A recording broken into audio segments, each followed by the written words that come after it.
खबर है नाज़रीन कंदोकोट में तव्हां शेयर कयूं पिया। कंदोकोट में मलाहन के आलमी दिहाड़े ते सिंध मलाह फोरम तरफा रैली कढी वही है।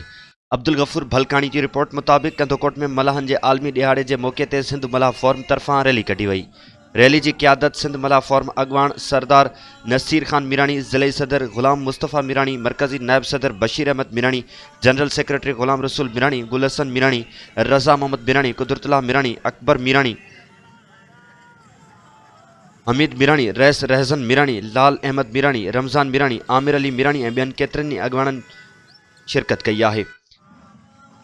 रैली झूलेलाल पंप का एक वही शानदार रैली कढी वही जेका सवन की तादाद में सिंध मलाह फोरम और मुख्तलिफ सियासी समाजी तंजीमन के अगवान समेत तमाम मानून मोटरसाइकिलन और गाड़ियों से सवार थी शिरकत कई।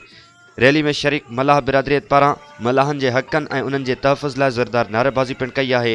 रैली शहर के मुख्तलिफ रस्तन का गश्त कंदे झूलेलाल पंप ते पहुती, जिते सिंध मलाह फोरम के अगवाननि खिताब कंदे चयो त सिंध के दरिया ढंढन और शहरन में आबाद लखें बुहाड़ा कुदरती वसीलन का बेअख्तियार ज़िंदगी के बुनियादी सहूलतन का महरूम बनियल आहिनि।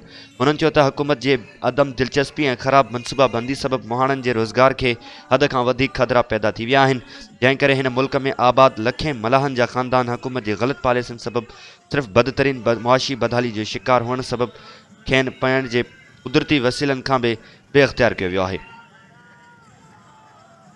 उन्हनि जो वधिक चवण है त पानी के ज़ख़ीरन ते मलाहन जी के मालिकीअ जो अख्तियार दिनो वञे, मलाहन की भलाई लाइ मनसूबा जोड़े खेन बुनियादी सहूलतूं फराहम कयूं वञनि।